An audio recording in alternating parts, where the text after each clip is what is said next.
Poštovani gledalci, dobar dan i dobrodošli na kanal MBS Info. Moje ime je Bojan. Naš današnji gost u emisije, gospodin Velibor Vukašinović, bivši direktor JAT-a.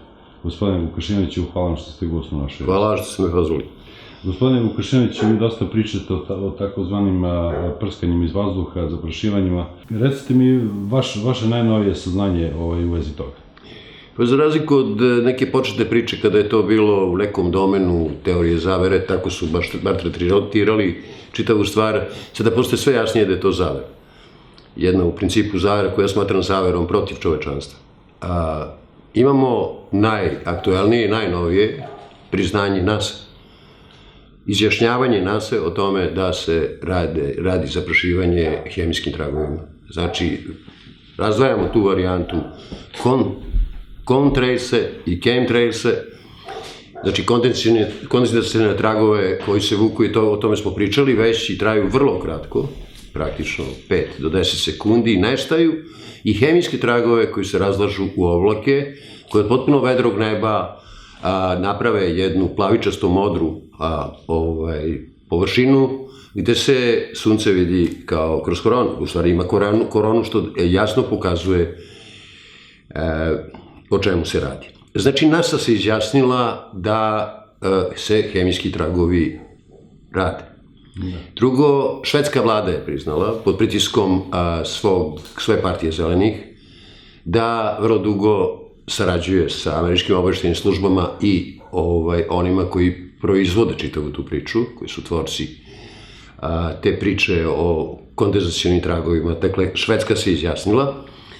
I postoji još jedan vrlo ozbiljan događaj, objavljen, o kome je pisano u stvari, 25. marta ove godine u New York Timesu, gde se sada već javno priča o tome da su se praktično i ta demokratska grupacija i republikanska grupacija saglasile oko toga da treba izdvojiti $100 miliona novih dolara za akciju zaprašivanja u cilju sprečavanja globalnog zagrevanja, koje možemo da posmatramo i relativno. Evo, recimo, prekjuče smo imali čitavu priču, malo pre smo i govorili o tome da ujutru bude 12 stepeni, veoma hladno, i prigodno smo se obukli oko svega toga da bi temperatura došla do 30 stepeni. Praktično temperatura razlika od 18-20 stepeni se i tekako osetila, i to je praktično najmoguće. Mi nismo imali pravo proleće ove godine, imali smo veoma promenljiva vremena tokom jednog dana. Ne znam kako će biti leto, ali setimo se i prošlog leta, ono nije bilo, Bog zna kako. Posledice zaprašivanja se globalno vide već. Ta odluka američkog kongresa da isfinansira čitavu priču sa novih $100 miliona znači da oni sada odlučuju da priznaju ono što već jako, jako dugo rade. Dakle, za mene nema nikakve dileme, pre bih u teoriju zavere svrstavao one koji pričaju o tome da toga nema.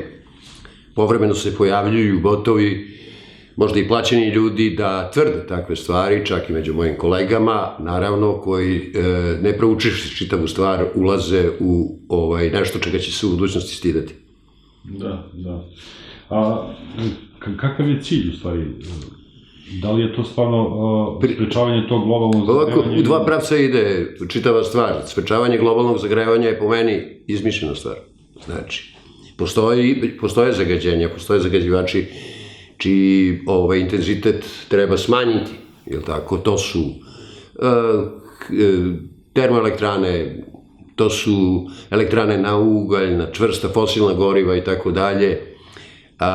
Međutim, ja bih rekao da kada je to zagađivanje atmosfere, neko je rekao da je učešće, bez obzira na broj automobila u svetu izražen u milijardama, broj, u stvari, količina zagađenja koja se na taj način dobija svega do 3%.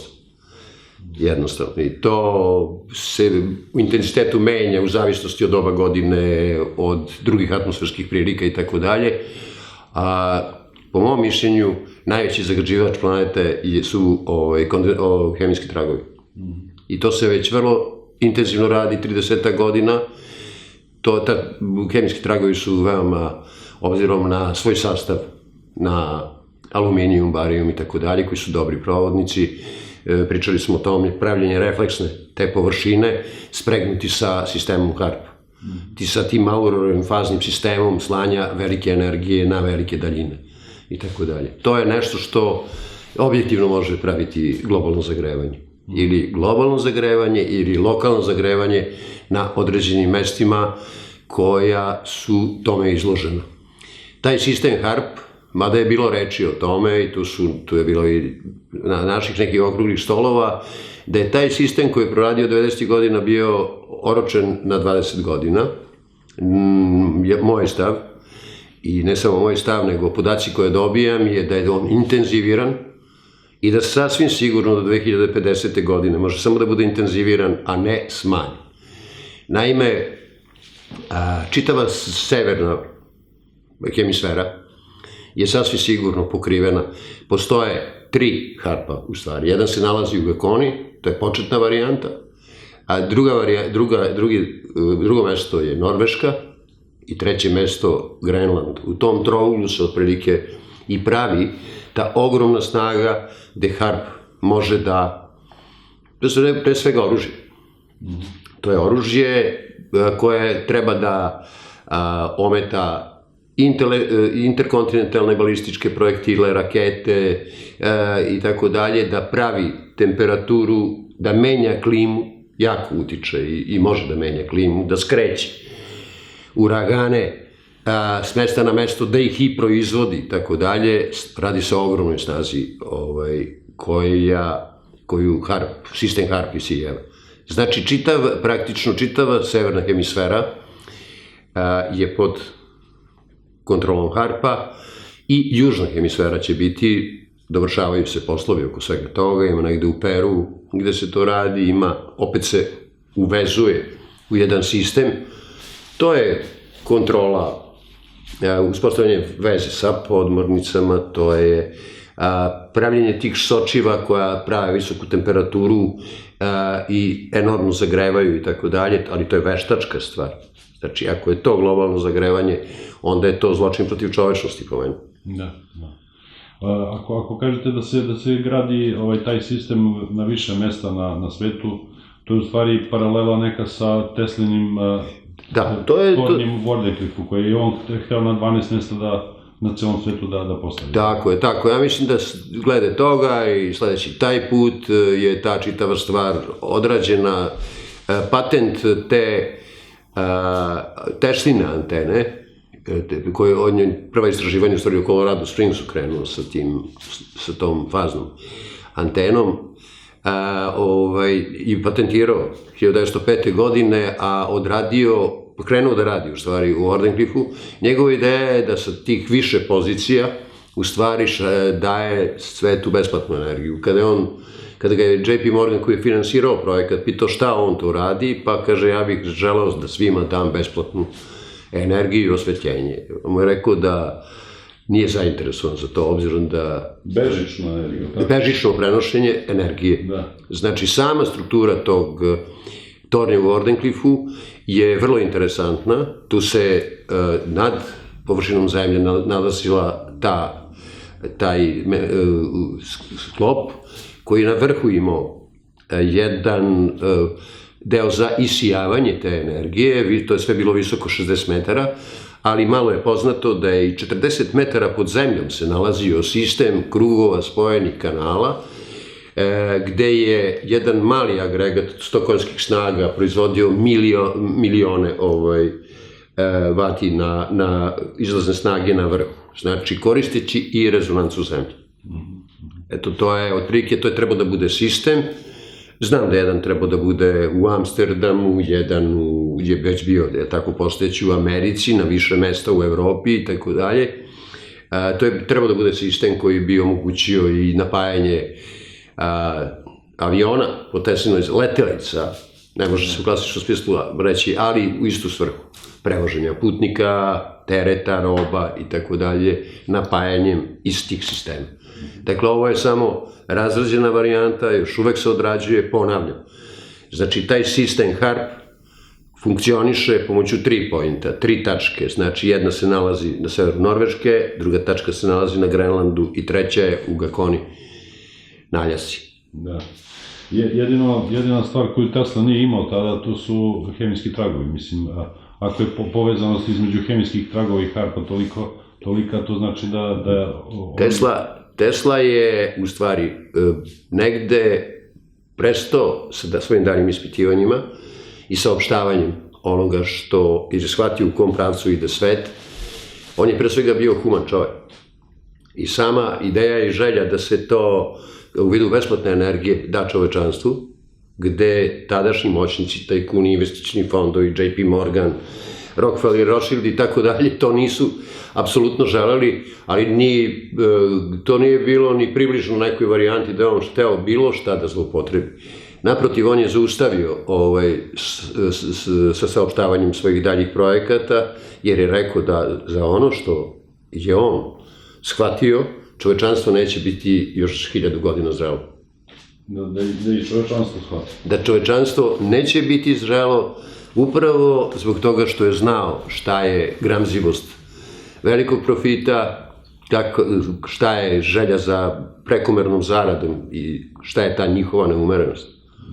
On je zavisio, njegovi projekti su zavisili od njihovog finansiranja, ali on zaustavio.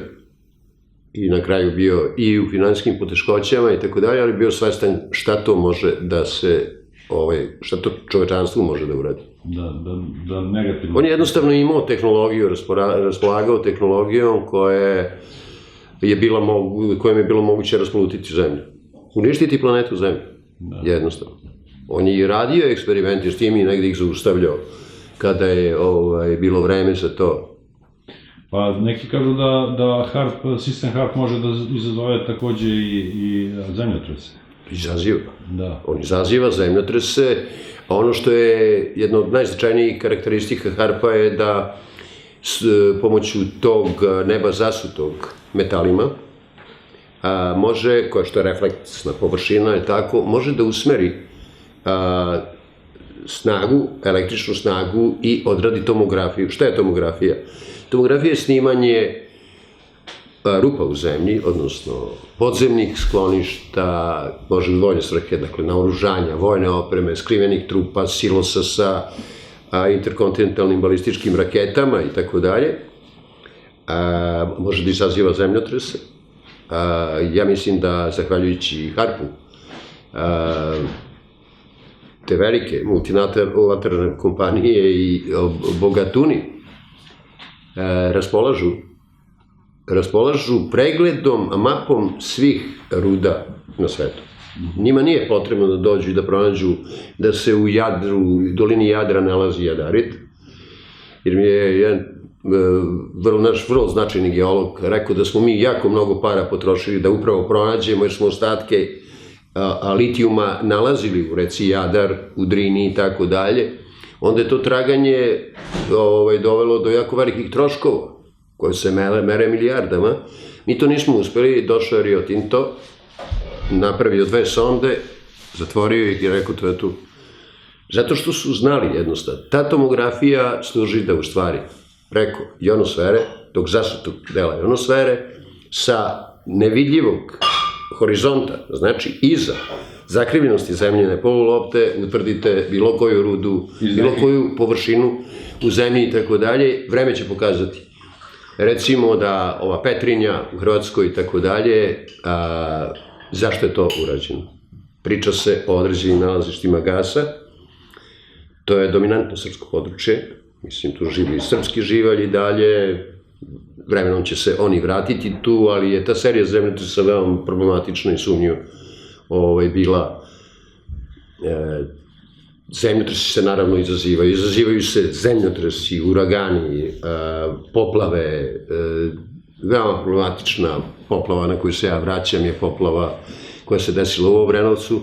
Jednog dana će neko napisati istoriju tog ciklona, istoriju onoga šta se zbilo, istoriju uloge reka u svemu tome, miniranja nasipa i tako dalje. To će biti veoma zanimljivo. Kada neko se odvaži da o tome piše. Da. Tema je veoma škakljiva i problematična.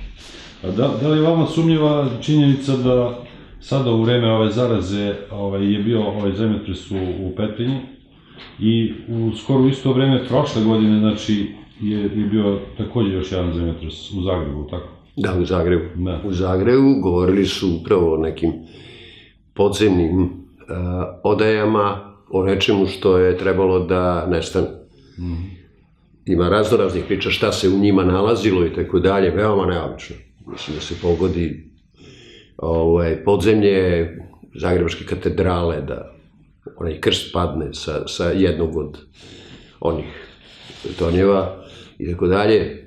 To je sve pod velom tajne. Mislim, zašto je sada pod velom tajne, postoje pretpostavke i tako dalje, ja ne bih ulazio u nešto, ne bih želeo budem optužen za teoriju zavere, zato što mogu da pretpostavim, doživao sam kao klinac i preživao, recimo ja, zemljotres u Skoplju. I ne samo zemljotres, nego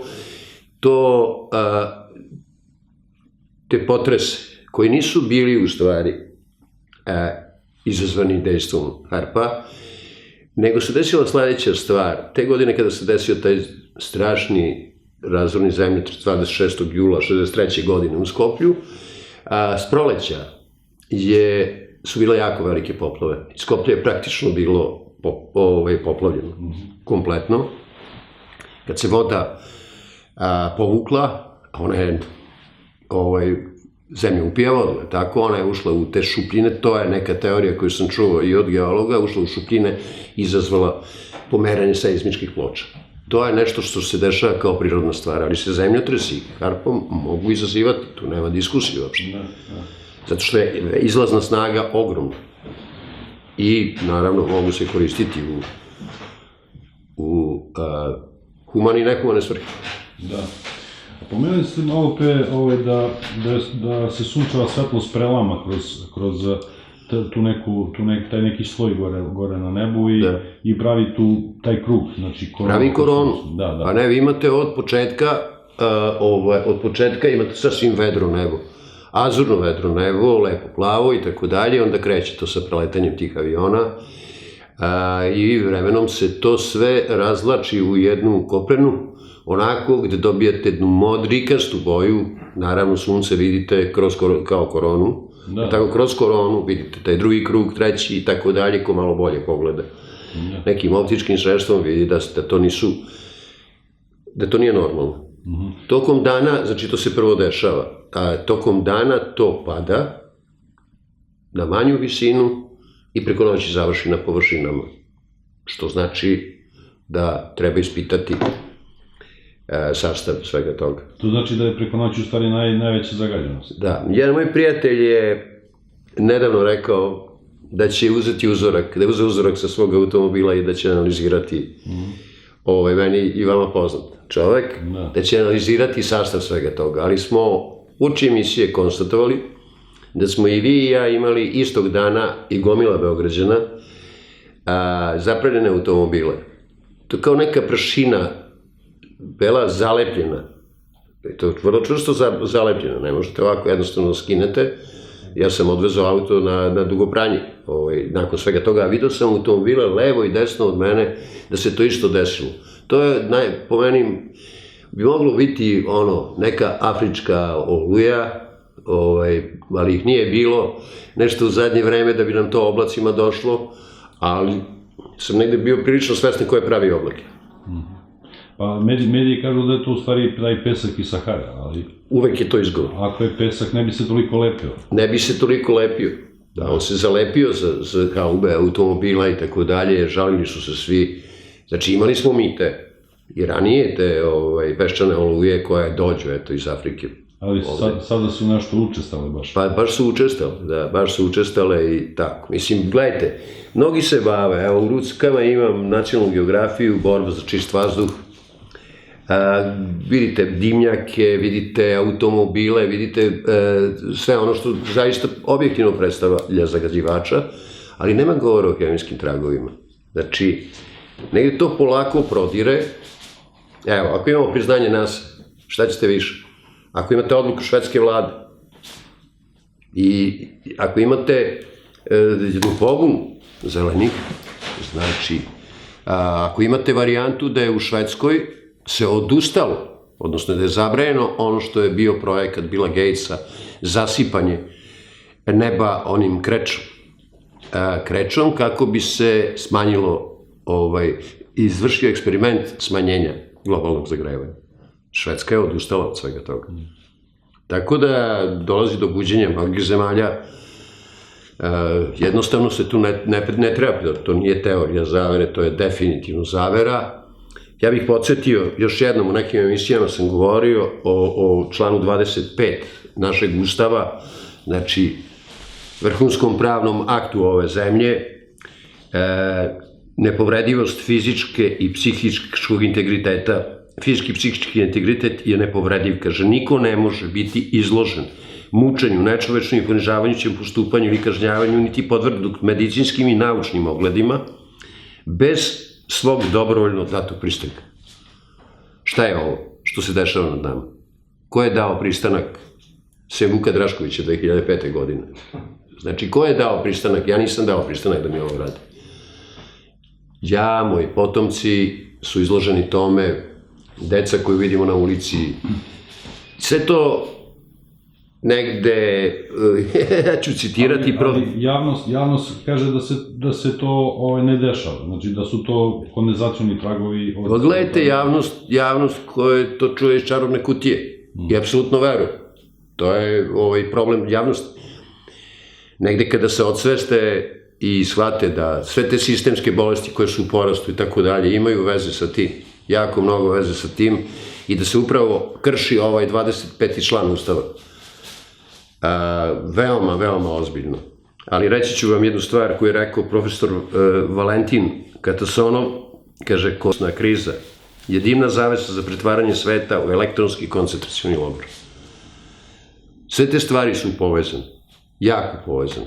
Ja ne bih govorio o 5G tehnologiji, malo pre smo imali priču sa našim prijateljem o tome, to je tragično. Šta se dešava i kakve se promene u ljudskom organizmu dešavaju, svakoga dana zapravo saznajem po nešto novo. Da, to će biti sledeća emisija na našem kanalu. Da, mislim da će biti izuzetno zanimljivo.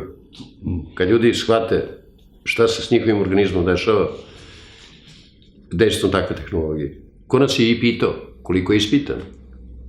Mnoge stvari se ne dovrše u protokolu ispitivanja na način na koji bi trebalo da se završi.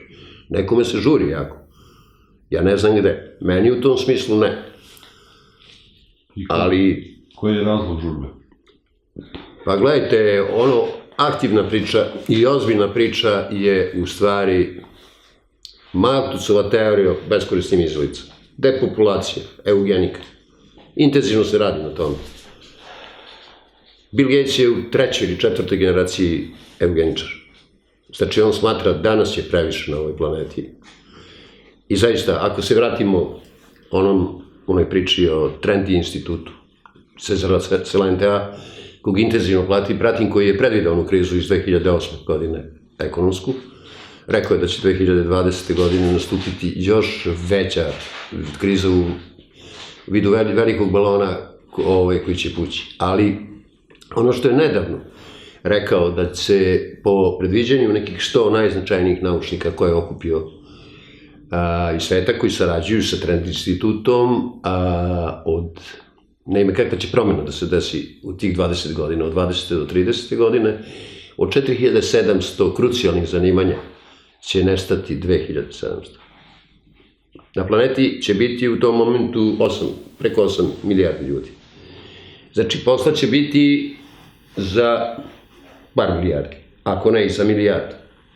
Šta će se dešavati sa ostalim ljudima? Sa beskorisnim izjericama, kako je Robert Malthus definisao svojom teorijom. Znači, da svakome date 5 € socijalne pomoći na dnevnom nivou, puta recimo 7 milijardi. 7 milijardi puta 5. Svakodnevno, 365 dana u godini. Oni nemaju nameru, oni koji imaju, nemaju nameru da dele svoje bogatstvo sa bilo kim.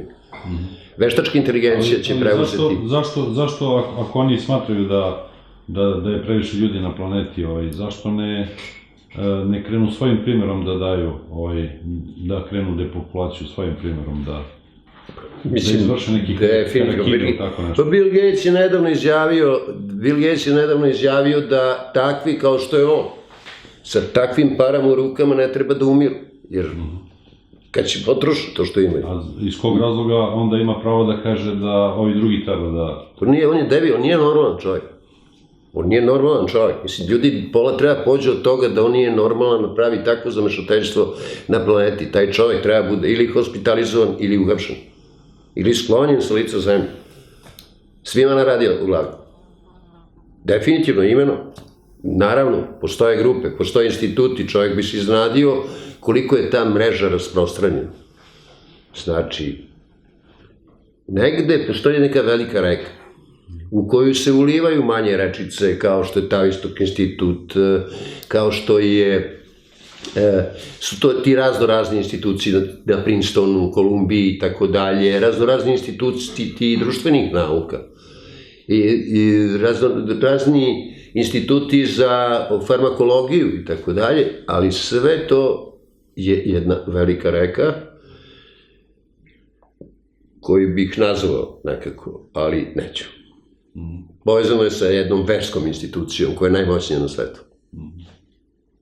Tako da je ta Malthusova teorija veoma opasna, ljudi bi se iznadili kada bi saznali ko su sve bili poklonici, ko su bili u čitavoj toj priči, da li Komitet 300, pa iz njega Rimski klub, pa razne druge institucije. U čitavoj toj priči vam je recimo eugeničkog pokreta i Charles Darwin.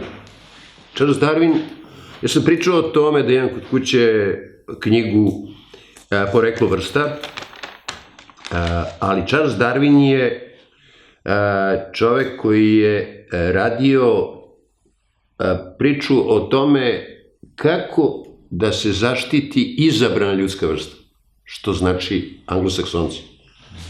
Na račun svih onih koji nisu izabrana vrsta, mi Sloveni nismo. Od koga su oni izabrani? Od sebe.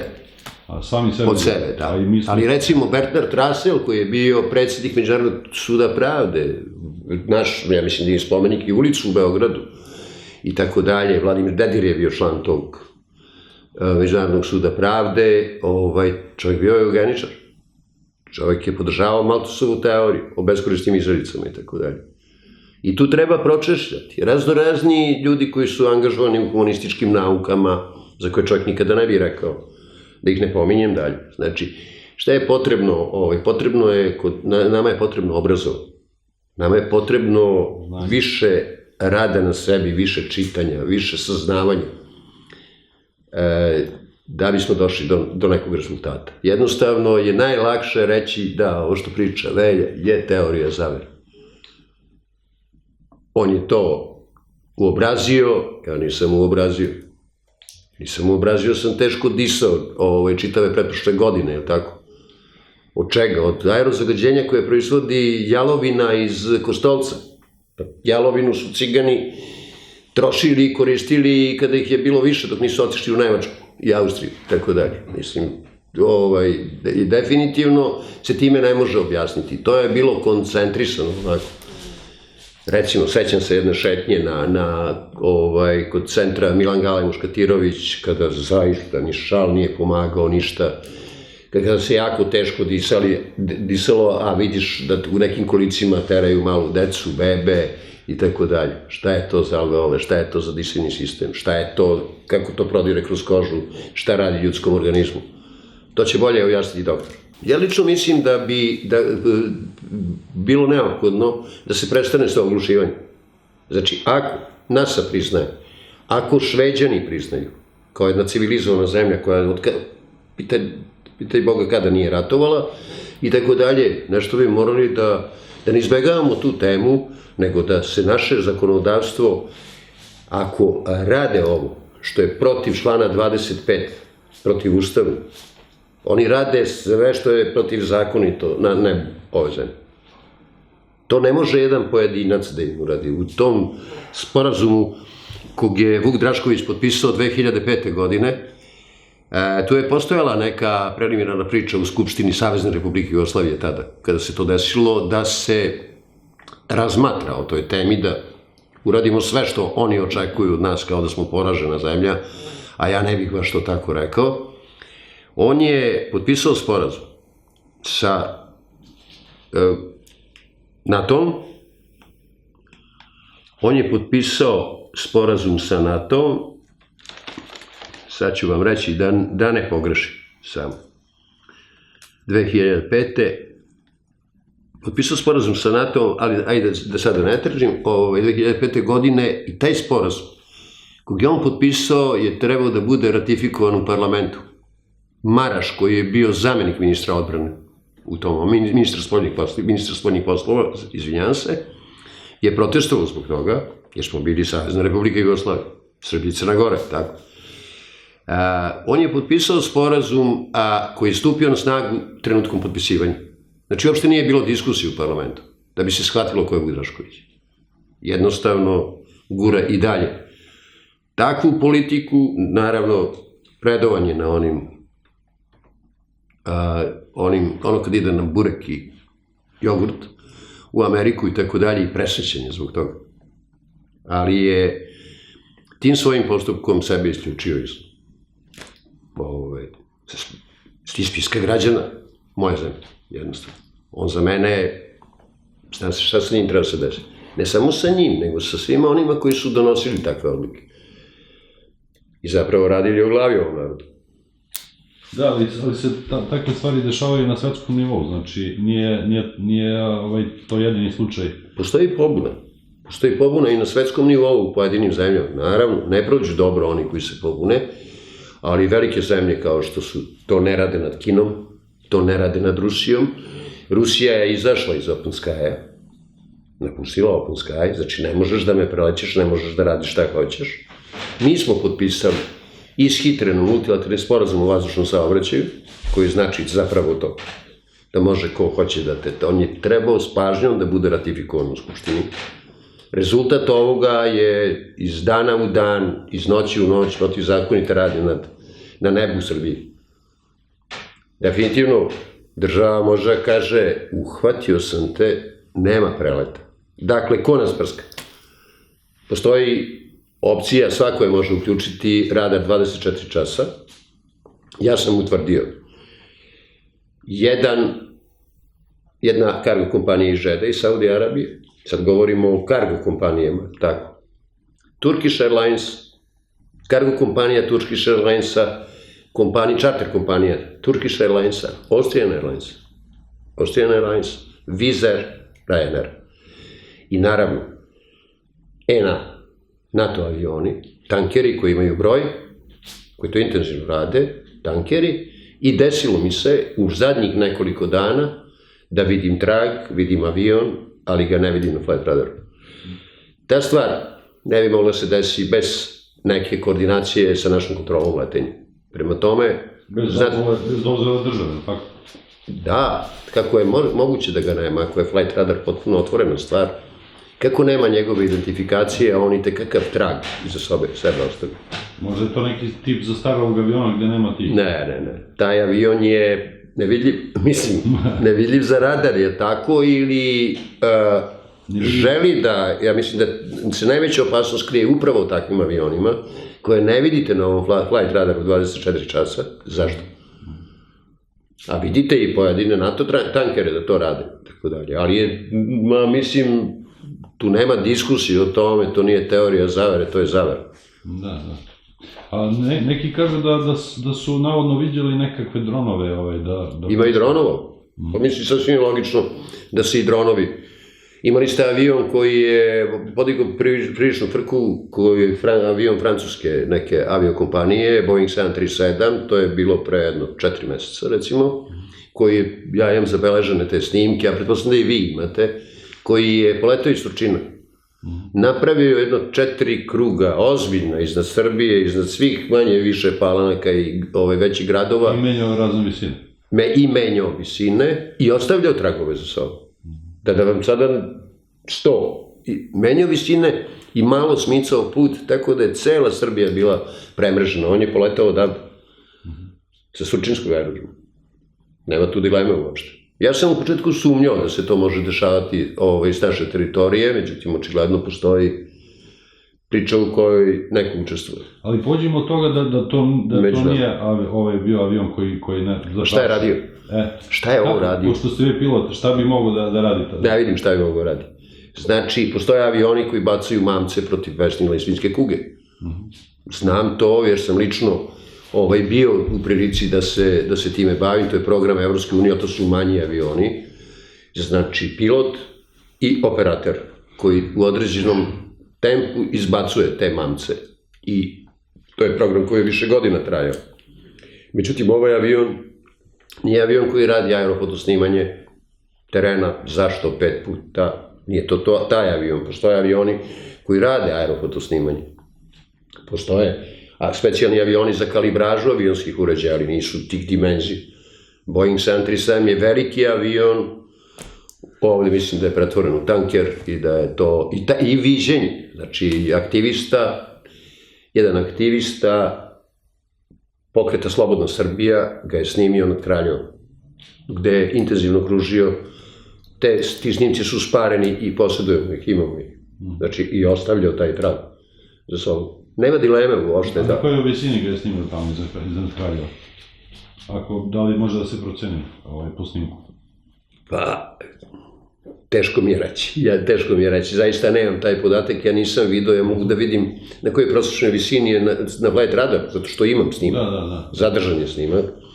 Jedan mali avion, to je moj prijatelj Boža Milosavljević u Sopotu snimio, Piper Navajo, koji je avion biznis avijacije, znači može da primi 5 putnika, ali može da primi i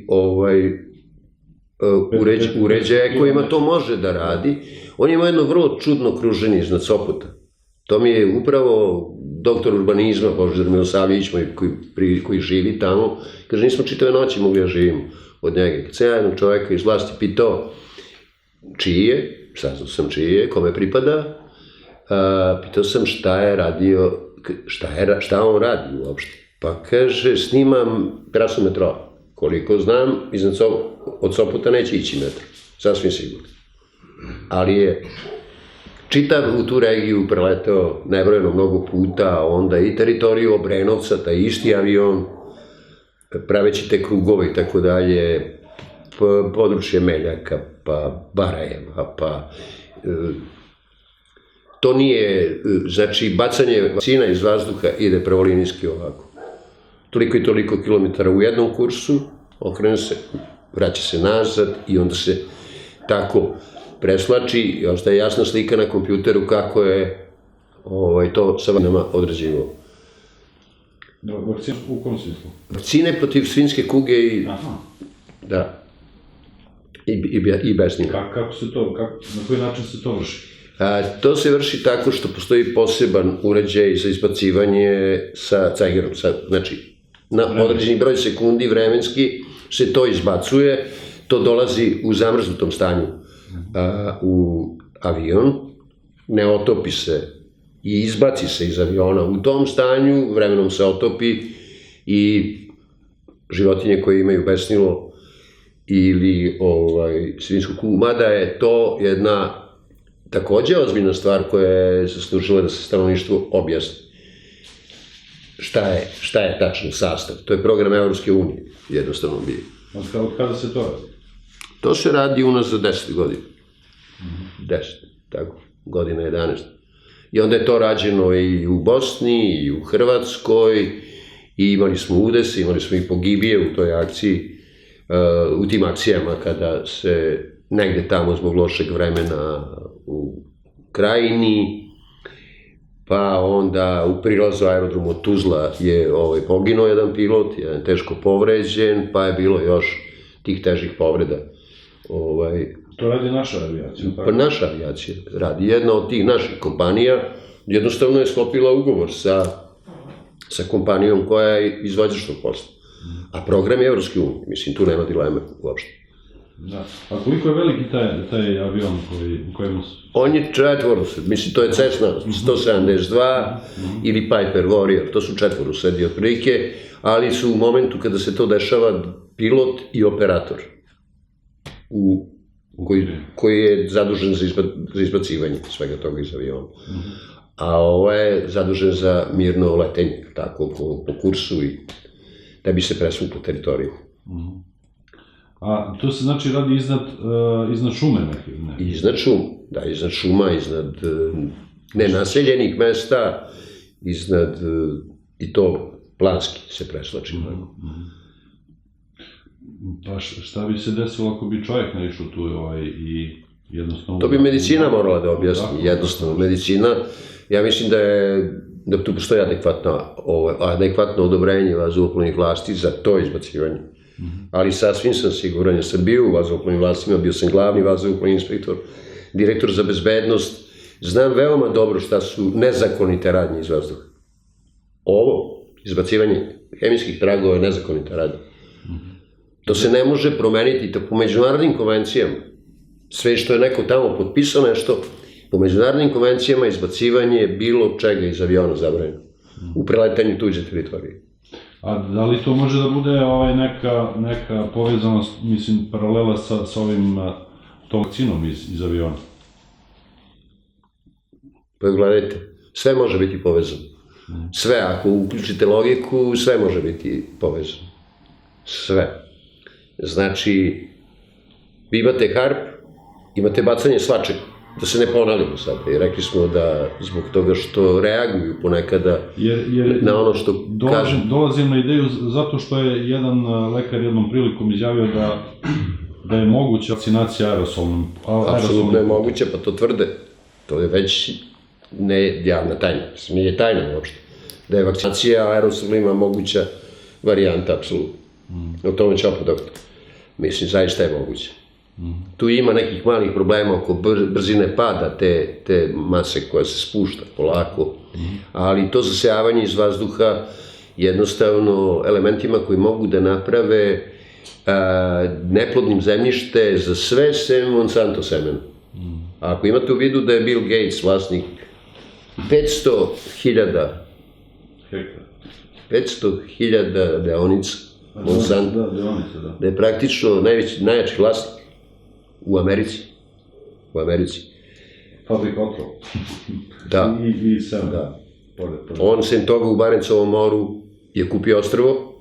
Barencovo more, ta ostrvo u Barencovom moru je interesantno, veoma blizu Gakoni, gde se nalazi harp. Ali on je to ostrvo kupio i napravio banku svog mogućeg semenja na svetu. Šta je potencijalna mogućnost? Da kad ovo više sve ne bude moguće, da modifikovano to seme prodaje po velikim cenama. Karakteristično za Indiju da se 250.000 farmera ubilo zbog toga što nije imalo para da kupi Monsanto seme na površinama koje su uništene hemijski tragovi. Ovo je mi stvar koja je javna tajna. Njemu je zabranjeno, mislim, on je podelio neke vakcine, Bill Gates, koje su izazvale pomor među decom, izazvale paralize i ostale stvari, tako dalje. Indijska vlada ima poseban odnos prema njemu. Ali oni su to pokušavali, recimo, Nigerija nasilno sprečila bilo kako zaprašivanje iz vazduha. U Kini su pokušali, takođe je bilo nasilno, mislim da je nešto i oboreno tu od aviona i tako dalje. Postoje zemlje koje to jednostavno dozvoljavaju. Ja mislim da je i Rusija ovim istupanjem iz Open Sky-a, mada oni jako diplomatski sve to rade jer ne žele direktni sukob. Ne žele, nego kažu naši partneri i mi smo se dogovorili da oni više ne prskaju. Njihovi partneri. Dosta nasilja ima u svemu tomu, na čovečanstvo. Rekli smo da se stvara taj sloj kroz koji se prelama ta svetlost i onda se pravi ta korona. Da li je moguće da je to u stvari ta vodena para iz aviona koja se stvara posle izduvnih gasova? Nemoguće. Odnosno led? Nemoguće, zato što ta vodena para, to su visine na kojima sunčevi zraci, videli ste da je to 37.000 fita, 38, i tako dalje, 39, znate koja je to visina? Mislim, to je visina na kojoj se sunce vrlo brzo otopi. To su sagoreli delovi izduvnih gasova, koji se zalepe. Napravi se malo jezgro, na malom jezgru u stvari tih izgorelih gasova, kerozina, oko toga se stvori vodena para koja vrlo brzo se otopi i taj trag nestaje. Avion ga praktično vuče za sobom. Ovo što ostaje, nema veze sa vodenom parom. To je otprilike priča i mene samo čudi da, ja ne znam da li su naši instituti opremljeni da se time bave, ali u pitanju je zdravlje naroda i mogli bi da se negde sofisticiraju, da se opremom, da se vidi o čemu se radi. Koliko bi koštalo ta oprema? Da li bi to bilo, ne znam, astronomski skupo ili... Apsolutno, mislim koliko ima odliva novca, ništa nije skupo kad je zdravlje nacije u pitanju. Vlast je dužna da se stara o zdravlju nacije, da poštuje ustav, je tako, da ga primenjuje najodgovornija sa primjenom ustava i zakona koji proizilaze iz ustava. Ali ako kažete da je eugenik u toku, onda znači da nekom je u interesu da se... Znači, gledajte, o eugenici niko ne bi smeo i trebao da razmišlja ovde. Mi smo jedna matora nacije, mi smo nacija sa tendencijom smanjivanja broja stanovnika, je li tako? Kod nas to ne bi trebalo primenjivati. A ima jedna stvar koja me brine, koju bi volao da vam objasni neko, demografi. Ili neko iz krugova tih multinacionalnih kompanija, investicionih fondova, tih bogatuna, tih eugeničara i tako dalje. Smatralo se nekada, sećam se kad je bilo 12% belaca u svetskoj populaciji. Rekli su da je kritično ako spadnemo ispod 10. Mi smo spali ispod 9 sad. Dosta toga je ovde usmereno protiv belog čoveka. Izuzetno mnogo protiv belog čoveka i bela populacija se smanjuje na planeti Zemlji. A koja se povećala? Pa gledajte, prema jednom... Onda je to na kontradiktorno. Dobili ste negde paralelne podatke da se stanovništvo uveća, u stvari porodica, francuska porodica, je mislim na 1,3 dece. Arapska porodica, muslimanska porodica koja je došla, 8,1. Smatra se da će 50. godine to biti Islamska republika Nemačka. Odnosno Francuska, izvinjam se. To je sudbina i Nemačke. Pazite, oni imaju sistem, imaju veru takvu, da žena služi, rađa decu, vaspitava ih, brine se o njima i tako dalje. Zapadna civilizacija forsira žene da rade, te imaju ili jedno dete, ili ni jedno dete, i 2 plate sa kojima jedva preživljavaju, tako da ih to sve tera u to da nemaju porodicu, ali mi smo ugroženi. Mi kao nacija, mi se smanjujemo. Ne treba nas još tretirati, je li tako? To je nečija zamisla. Imamo još jedan hendikep. Prebogati smo. Prebogati smo. Znači, to šta mi imamo pod zemljom je, Bože me sad čuje, 4-godišnja doba. Znači, prebogati smo, a nismo ni svesni toga. Ne, mi nismo svesni. Pa šta rade ovde Rio Tinto, šta rade razne druge rudarske kompanije. Pa samo Kosovo ima 8.000 milijardi bogatstva. Ruda, uglja, voda, razumete, pitka voda će biti problem na planeti Zemlji, tako da. Imaju sve to, ali imaju i Srbe koji imaju mali problem, koji žive na toj teritoriji. Prema tome, treba razmišljati, praviti strategiju razvoja jedne zemlje, ozbiljno, i imati u vidu sve ovo. Mi imamo 2200 km plovnih puteva u Srbiji, to malo ljudi zna. Mi imamo čitavo bogatstvo u vodama. I 4-godišnja doba, imamo predivne planine, imamo vegetaciju, imamo nešto što omogućava da ova zemlja diše. Da. Ali naša primjerka je, čini se, sklopila neki ugovor sa Rio Tintom već, ako se ne varam, oko litijumu baš. Pa, sve to što je vezano za prljave tehnologije i tako dalje, bi moralo da bude stvar referenduma. Jednog opšte narodnog saglasja oko svega toga. apsolutno je nedozvoljeno da jedan čovek ili 5 ljudi odlučuje o sudbini čitave nacije. Kao što Gates odlučuje o sudbini čitavog čovečanstva. Ili kao najistureniji predstavnik. To je nezamislivo. Ovo je planeta ljudi. Planeta Zemlja. Ili planeta ljudi. Gde bi svi morali pod određenim kriterijumima da imaju ista prava, pravo na život, pravo na čist vazduh, pravo na čistu atmosferu, na zdravu hranu, na obrazovanje. I tu vi možete vidjeti šta se dešava. Znači, zašto ja mislim da je ovo krajnje vreme da se ljudi dignu i da shvate, ali je nešto i sa sistemom obrazovanja. Ako vi pričate da je ovo teorija zavere, i pored toga što kašljete i teško dišete i tako dalje, onda tu nema pomoći. Da. Mnogi kažu, ako se radi već to zaprašivanje i ako se... Ne ako se radi, nego se radi, NATO je priznao. Ne NATO, nego NASA je priznao. NASA, koja je nacionalna agencija kosmička, američka. NASA je priznala, ima svoje razne institucije koje su, to je jedna institucija sa specifičnom težinom. Znači, ako je zabranjeno zasipanje u Švedskoj, ako je Švedska priznala da se to nad njima dešava i tako dalje, to su stvari koje su interesantne. Ako postoje raznorazni pokreti koji se bune protiv toga, ja ću vam pokazati, mislim da to nisam pokazao u vašoj emisiji, 2 knjige, jedna je Ovu harfu ne sviraju anđeli, napredak u Teslinoj tehnologiji, koju je napisao Nikolas Begić, jedan izuzetno hrabar čovek i istraživač, na čelu je mnogih pokreta koji se bore, sa Jean Manning.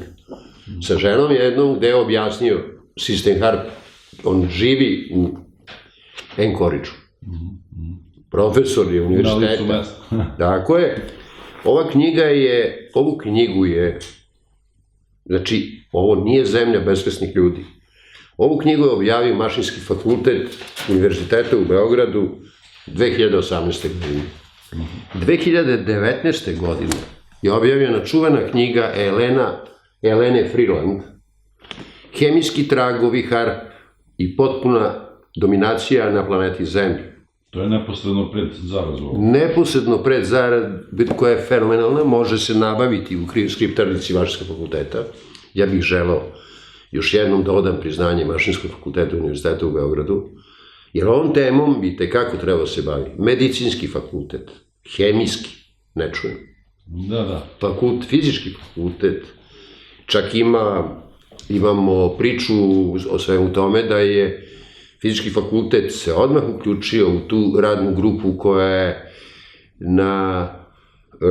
koji univerzitet je bio zadužen, Princeton univerzitet je bio zadužen za čitavu eksploataciju harpa i tako dalje.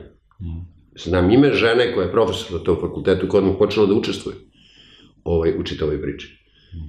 Znači, ove 2 knjige su negde mnogima otvorile oči.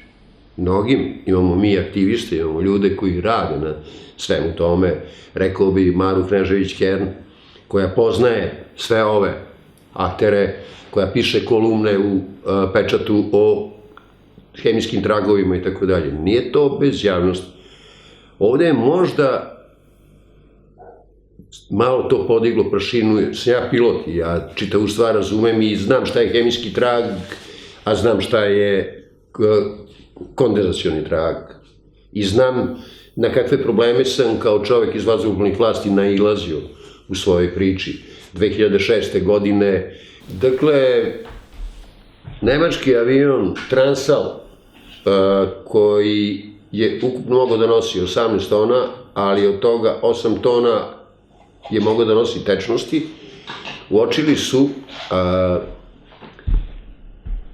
uočila je posada ATR-a 72 JAT Airwaysa, kapetan Janković, kopilot Milićević, koji su, reću vam kako, kasnije došli da napišu izjave o tom događaju i oni su u stvari videli da avion 20 milja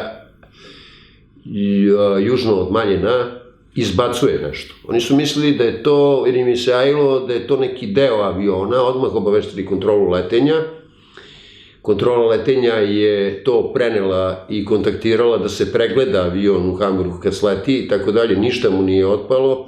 Kasnije se ispostavilo da su oni izbacili 8 tona tečnosti, što se udarcom oblake raspršilo. Čitava stvar je, znači, za to je saznala u stvari novinarka Nina, Milena Miletić, koja je došla kod mene, ja sam bio direktor za bezbednost i nadzor vazdušnog saobraćaja, i rekla mi, ja sam načuo da se takva stvar desila, da to neka nedozvoljena radnja bila. Šta se to desilo iznad Manjana? Ja kažem, počeo sam sa saslušavanjima, sa ispitivanjima, svega toga. Onda je bilo, hoćete meni, kažete, ja sam čula iz ratnog vazduhoplovstva da se to desilo i tako dalje. Ja sam malo rećkao, moram reći, dok ne završimo istragu, i kad je ona rekla da će reći, ja sam bio nekooperativan, nisam želao da budem nekooperativan u svemu tome, ja sam je ispričao. I objavljen je članak Zalivanje Srbije u Ninu u avgustu mesecu 2006. godine. Sećam se da je Martija Pisari na naslovnoj strani iz avgusta, ko hoće je pronađe, Zalivanje Srbije. Zašto takav naziv članka? Zato što sam ja rekao, šta ona misli da su bacali, ja kažem, sigurno nisu zalivali karanfila na Maljanu, garantovano. I tako je, taj članak i dobio ime. Iza toga je krenula čitava priča o tome, istraga, naime, ljudi iz Ministarstva odbrane, iz Ministarstva zdravlja, iz Ministarstva spoljnih poslova, su bili prisutni, znači ljudi koji su se stručno bave time u Direktoratu civilnog vazduhoplovstva. Ja sam vodio taj sastanak i rešili smo iz Uprave za ekologiju, koja se tada tako zvala, rešili smo da ekipa ode i ispita šta se tamo dešava. Nije bilo realno da se bilo šta tu vidi. Neko je kasnije rekao da se po umrlicama moglo videti nakon pola godine šta se tu dešavalo, ali ono što smo utvrdili, da je 740 takvih letova Luftwaffe napravio dok ih mi nismo uočili. Zahtev za preletanje je bio uvek isti, toliko i toliko, 0,04 infektivne supstance što mogli da budu brisovi vojnika, kvora na Kosovu i tako dalje, toliko i toliko radenika, toliko i toliko, ali se stalno ponavljalo, i to niko nije primetio, ponavljao isti zahtev. Avion je išao iz Skoplja poletao, odnosno ne, iz Prištine poletao pa za Skoplje, pa dolazio na tačku Raksad na tromeđu Bugarske, Makedonije i Srbije i letao dijagonalno preko cele Srbije do tačke Somun, tako se označava tu u avijaciji, kod Loznice, i napuštao način sa zemlju. 370 milja dužim putem, racionalni Nemac. I oni su to stalno radili dok nisu uočeni. Onda je potpukovniku šefu zabranjeno preletanje teritorije. On je novinar u Šterna, Zeleni, rekao, kad ga je pitao šta se to nad Srbijom dešavalo, kaže, znate, svet u kome živimo nije savršen. Zbog ovoga bi moglo da se dobije otkaz i da ode glava. Doslovno mu je ovako rekao, pa je novinar preneo to novinarki koja je o svemu tome pisala. I eto, to vam je priča. To vam je jedan vid, u stvari, Auschwitza iz vazduha. Gledajte, to je definitivno bilo to. Onda je Cobel, koji je bio tadašnji ambasador, rekao u emisiji Od trača do istine kod Timofejeva da to nije kao, mada su se oni izvinuli za taj događaj. Ništa nisu imali prava da izbace, a za ostalih 739 to nisu, tako. Dakle, na sve moguće načine se ta stvar dešava. I evo za kraj, ako vi to kažete da se aktivno radi, odnosno NASA je, kažete, priznala da se to radi, NASA je priznala, da još jednom ponovimo da je NASA priznala. Da, i Šveđani. I Švedska. Da. Onda, znači, radi se to. Kako to da ti nalogodavci i njih to dotiče? Znači, i oni će biti u neku ruku otrovani tim otrovom, ako je to otrov i šta već, tim teškim metalima. Pa gledajte, ne rade oni to svuda. Ne rade oni na svim. Ne rade na onim svojim ostrovima. Kajmanskim i tako da. Da, na onim svojim ostrovima tamo, koja formalno pripadaju Venecueli i tako dalje. Kako se zove, gde čuveno stecište crnog venecijanskog plemstva i tako dalje. Ne rade oni to, sasvim sigurno to. Ne rade tamo gde, i to ide onako selektivno. Ali, oni to rade. Ajde, recimo, zbog toga što je nešto negde prenaseljeno. A rade i tamo gde ima nečega pod zemljom, tako? Gde ti je pitanje suvereniteta, hoćeš im dati to ili nećeš. Kad te nema, uzimaj. Ako nemaju drugi instrumente, tako? Da. To znači da ako oni stavi prskaju to, da bi otkrili neku rudu, to je stvari cilj. Ne da bi otkrili rudu, nego da bi izazvali, recimo, sistemske bolesti, da bi, mislim, ta priča o globalnom zagrevanju je izgovor samo za to što oni rade i zbog čega rade. To meni je lično nepojmljivo da to ljudi rade, ali rade, definitivno. Ne bih tvrdio sa argumentima. NASA vam je potvrdilo, je li tako? Ne samo NASA, nego gomila američkih univerzitetskih profesora, postoji čitava jedna liga svetska koja pruža otpor svemu tome, izuzetno obrazovanih ljudi, to se analizira u Americi, šta to izaziva, recimo, jedan univerzitet u Arizoni se bavi time, ne mogu sad da tražim ime tog profesora koji je objašnjavao šta sve to izaziva. Eksperimenti sa tim su počeli na granici Amerike i Kanade, u Ontariju. I tu su ugrožena populacija bili indijanci u rezervatu, dok se nisu pobunili. Severna Kalifornija i tako dalje. Eksperimentisalo, mučkalo se sa tim. Pa se mučkalo na severu Engleske, u Škotskoj, pa su tu pale tužbe, pa presude, pa se priznalo da mi smo to radili i tako dalje. Ovde, dakle, medicinska struka pre svega mora da bude uključena u čitavu tu stvar i sve što bi ih hteli. Ja se pitam gde je naša meteorologija? Gde je Republički hidrometeorološki zavod? Zašto se on ne javi i ne pojavljuje u svemu ovo? Ja sam čuo jedno, dva tumačenja, to veze nema sa onim što ja pričam. Ono što ja pričam nema veze i tako dalje, od jednog mladog meteorologa, ali ja bih voleo kontakt emisiju sa njim, ovako popričamo on i ja. Da li je to istina ili ne, da mu iznesem sve ove argumente. Ti znaš bolje od nas, jel da? Da nema ničega. A dužan si da mi kažeš šta izaziva, šta proizvodi ovako vreme. Kažem da su mnoge profesije zatajene. Mnogi fakulteti, i opet odajem priznanje vašem fakultetu koji je to otvorio, znači predgovor je napisao, za jednu od ovih knjiga je napisao sam dekan fakulteta, za drugu ministar, ne ministar, nego državni sekretar u ministarstvu nauke. Da ne navodim sada ime, kupi knjigu, videće i tako dalje, to su vrlo ozbiljni ljudi. Pitan samo gde su drugi fakulteti, gde je Beogradski univerzitet. Ovde je perjanica biomašinski fakultet, svaka čast. Znači, svaka čast.